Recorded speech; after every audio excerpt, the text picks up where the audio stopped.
appreciate. We in Canada live in a representative democracy, and representative democracies elect representatives to represent us, the people, within boundaries, whether that's countries, provinces, or cities. And in the case of the City of Vancouver, the Vancouver Charter, you'll recognize this here, sets out our boundaries in great detail. And it also details the electoral process whereby we were all elected here.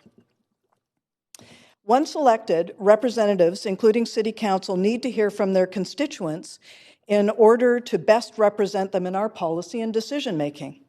Put another way, in order for us elected officials to do our jobs, we need to hear from the priorities of our constituents. So how do we hear from people? Well, we hear from them in person, on paper, and online.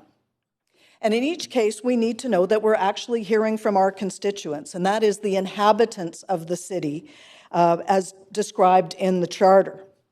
To be clear, this is not to say that we should not and could not talk to people outside the city boundaries, but rather they would be considered non-resident. Regardless, we can verify that feedback is coming from Vancouverites in a variety of different ways depending on the mode of communication. In person, here is our current City of Vancouver sign-in sheet, and you would note, if you look up close, that there's a line there for an address and postal code. And this is because it was the city's long-standing practice to verify speakers, as it is in most municipalities across Canada.